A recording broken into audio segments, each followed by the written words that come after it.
Today's video is going to be a bit different. If you've watched my content before, or even if you haven't, it's pretty clear that not only am I a Five Nights at Freddy's theorist by trade, but I'm also pretty active in the general community. And today, instead of making a theory or talking about the lore of the games and books as I usually do, I need to address something equally as important, or maybe even more important: the people who talk about the lore. I've been noticing trends in the community that I'm not sure I like, and I decided to make this video as a sort of heart-to-heart. However, I highly suggest you watch until the end anyway, because this video is worth watching as much as any of the theories I make. I'm Withered Circle, and today, I'm going to be solving something I've never tackled before: the FNAF theorist community. Today, we'll be going off the script.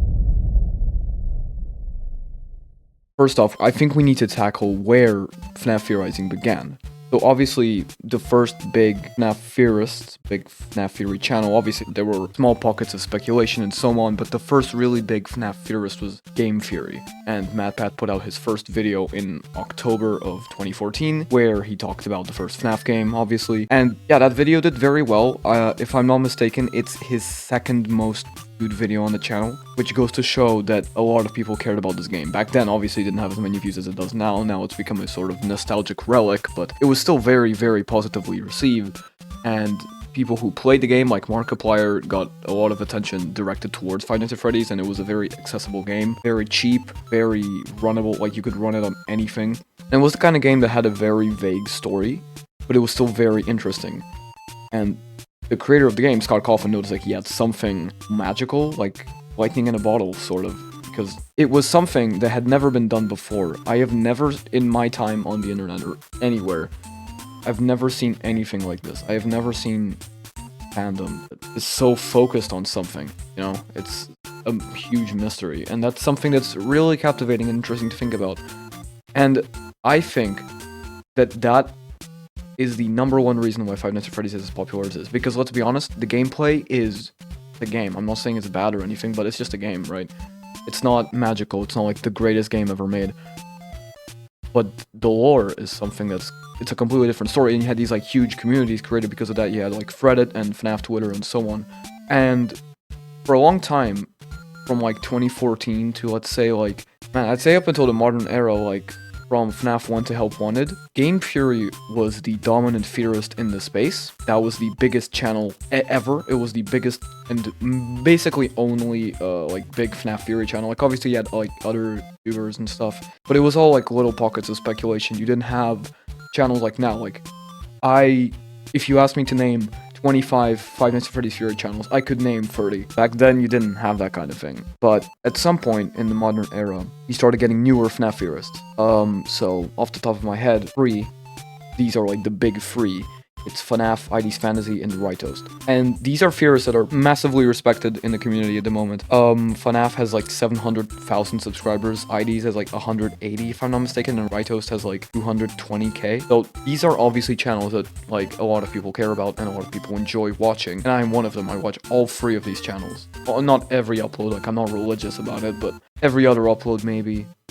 Whatever I'm interested in. My point is that with the creation of more channels, the community became even larger. So even though, well, to be honest, I feel like peak FNAF popularity was like 2015. Even though the popularity isn't as big, the community is probably much bigger now. And that creates problems, because the big problem that the Five Nights at Freddy's Theory community has at the moment is that you don't know how to disagree. And we need to talk about that. So what do I mean by this? Okay, let me start with an example that actually happened to me yesterday as of the release of this video, which is John Fuhnaff, who I just talked about, put out his big, like, first part of his big ultimate Five Nights at Freddy's timeline. So for those of you who don't know, I highly recommend you check that out. It's an amazing video, very well put together. Go show it your support. There are several things in that video that I disagree with. Fine. It's not my job to go after John Fuhnaff and say, oh, I disagree with you because of this. One example is, there was a shot where the, like, fixed versions of the withered animatronics were used.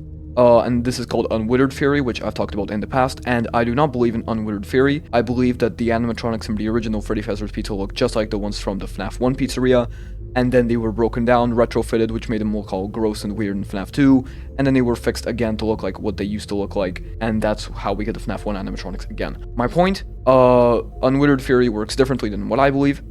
Fine, okay. Like, I made a joking, like, tweet about it. Like, I don't care, fine. It's just a visual representation and doesn't mean anything for the timeline. Like, no, I don't care. What about stuff that does mean a lot for the timeline?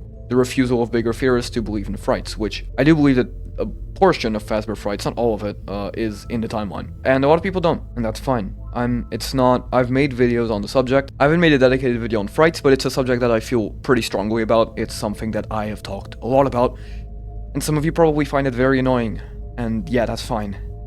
However, this is where I am very different from most people, which is that the first reaction of a normal person when they disagree with someone over a video game is, oh, okay, let me understand why I disagree, why you believe like something else, and let's see if we can come to a conclusion that is equally satisfying to both of us. That doesn't mean that that you both end up agreeing on whatever it is, on unwithered animatronics or whatever. It means that you both come to a consensus on what you believe and what you don't, and if you disagree on like good terms, and that's fine. End of discussion, good conversation. That is not what happens.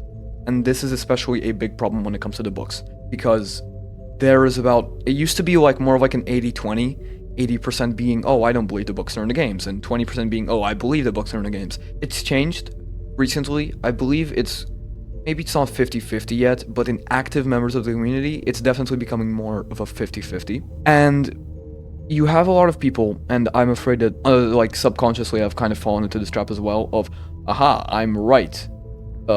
After all these years, I was right and you were wrong. I predicted this right, look at me, I'm so cool. Like, I've never said any of that stuff, but, like, maybe I've internally felt like that at some point. Like, that's a gratifying experience to be right. Except you're being right in a toxic way that doesn't really benefit anyone. I should stop downplaying this, because this is just literally just harassment, what is going on in the community. And you know what? I cannot fix that. This video will not be watched by enough people to affect the community in a way that will put the harassment to an end. And this goes especially to the bigger theorists, like, Game Theory was like the first, obviously. Off the top of my head, like, harassment-wise, it got really bad with their, Undertale Deltarune theories, like, the Toby Fox, like, domains and games and stuff. Oh, it's a big channel, surely the person who's in charge of this channel won't see my comments. I can comment whatever I want to, which is not true. A lot of people see what you comment each and every single time. There's a lot of people that read all their comments. There's a lot of people that don't, which props to them. You probably shouldn't. My point is that a lot of people think that it's okay to chase after people that you disagree with online. I have never seen anyone physically chase after a FNAF theorist they disagree with, and I prefer to keep it that way. This brings me to another thing that I wanted to talk about, which is, this applies mainly to the books, but off the top of my head, there are two communities that are large communities, not like little small fandoms or whatever, but like, we're talking about large communities where I can confidently say, oh yeah, 70% of you have not done, like, read, played, whatever, the source material. Those two fan bases are Five Nights at Freddy's and Sonic the Hedgehog. The fact that a lot of FNAF fans haven't engaged in the source material, and I cannot say that I'm 100% immune to this.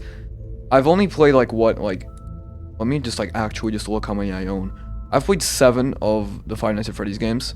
There's a big problem with the books, where I feel like a lot of damage was done by Game Theory when the books came out, to the point where a lot of people still, like, they're still confused in my comment sections and in those of others, like, wait, what do you mean the books are canon? I thought they were meant to be, like, parallel storylines. Like, how is that true?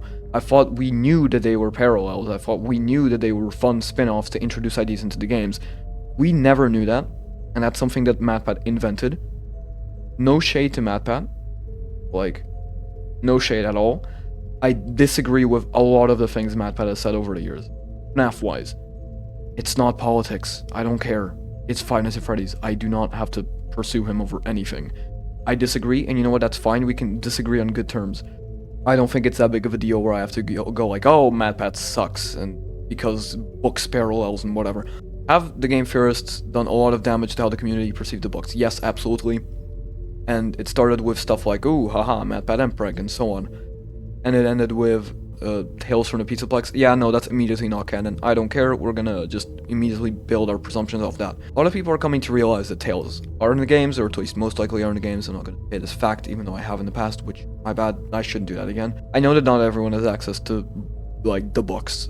The box set for all of Fazbear Frights costs $90. That's a lot of money. That's 12 books. I just wanted to put my thoughts out there, just to make it 100% clear. There's no script in front of me. Like, there were several outtakes where I just fumbled over my words several times. And I hope that you understand that I'm trying to be a bit more sincere in this video. To put it quickly, FNAF is in politics, we shouldn't go after theorists, and we should engage more in the source material to know what we're talking about.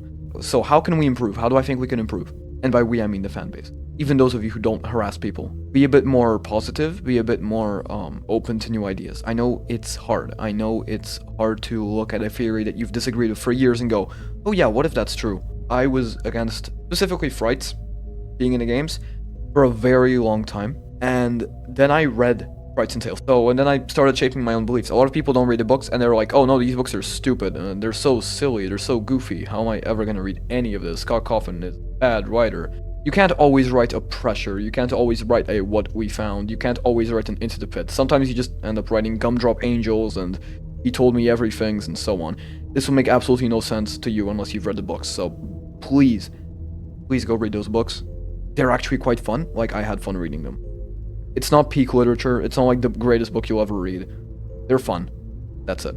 So yeah, I think we can improve by dabbling in the source material more, being more positive, accepting other theorist ideas. And there's a lot of up-and-coming theorists right now, some who have already risen up pretty high with thousands and thousands of subscribers, and they all have different approaches to theorizing, which is fine, and I am glad that we can have so many people proposing so many different ideas. However, we need to remember to stay positive in this community, and I know that there's a lot of you who do not go after anyone who are open to new theories, and that is why there are thousands of you who consistently watch my videos every week. This is literally thousands of people who are open to new ideas, because every other week I'm like, I don't know, it's like, for those people who watch my videos without context, it's like, what's up with this guy? It's like, first he believes this theory, then he believes that theory next week, and then next week he believes that theory again, and so on, is because I'm always changing my opinions, and that's what we need to do. If you still believe my trap after it's been debunked for like 7 years, there's a problem there that needs to be, you know, taken into consideration, which is you're scared to accept new ideas. Oh, there's always space to evolve. So yeah, that's my rant. That went on for a while. I was afraid that my bullet points wouldn't last enough, but you know what? I'm actually very good at talking. I'm gonna need to drink water after this because my vocal cords and everything is just kind of dry. But yeah, thank you for watching. I hope you enjoyed this kind of out of character little thing. I do plan on putting out something on Monday, like right before Christmas, as like a little present, I guess. Something actually more theory related. I definitely didn't make this video because I was procrastinating and like actually wanted a break, and I had to make this out of necessity. But this was a subject that I wanted to talk about, and this is something that I've wanted to make for a while, so you know what? Fine, it paid off. So yeah, thanks for watching. As always, remember, keep on theorizing and never stop overthinking. This has been Woodward Circle. This has been Woodward Circle, the Midnight Theorist. Bye.